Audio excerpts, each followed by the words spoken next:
Ben, thank you for joining us, and happy to see that you're back in the United States safely. I understand that you were in Kandahar in southern Afghanistan, that you were able to leave with the Afghan military as they were throwing down their weapons effectively on a cargo plane out of the city. What was that like?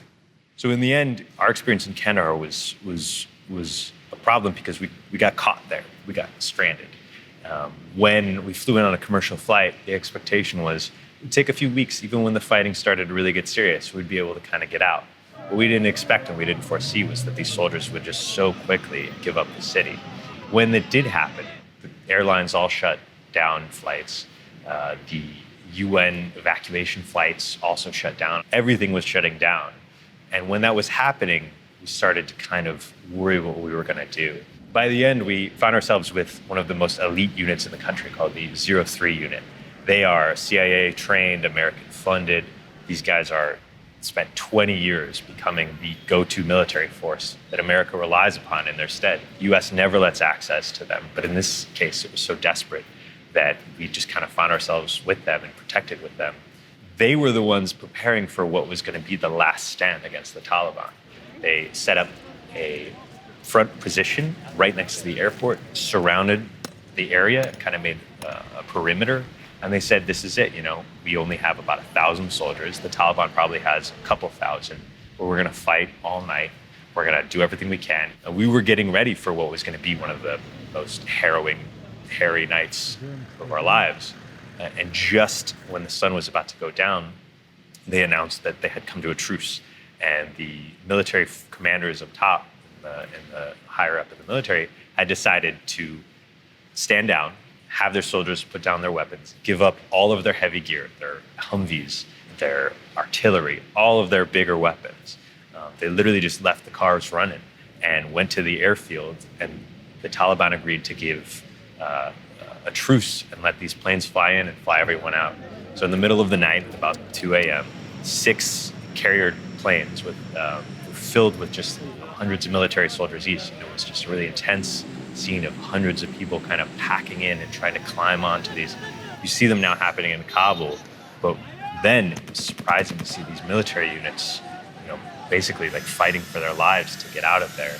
And it was a really harrowing scene. Seeing in the distance, we could see the shots in the air of tracers, which were the Taliban shooting in the air and celebrating.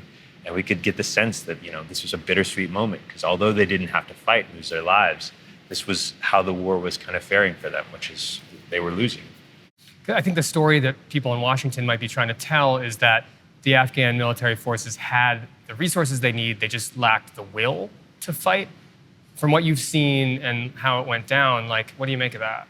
I think it's an oversimplification. And we spent a lot of time on the front line with the fighters in Kandahar, and they were exhausted. So they were outgunned, they were underfed, they were undersupplied, and they just were exhausted by it all. So this idea that they didn't have the gumption, they didn't have the ability or the will to get into the fight, it's not true. And it's disrespectful of these people that were really fighting.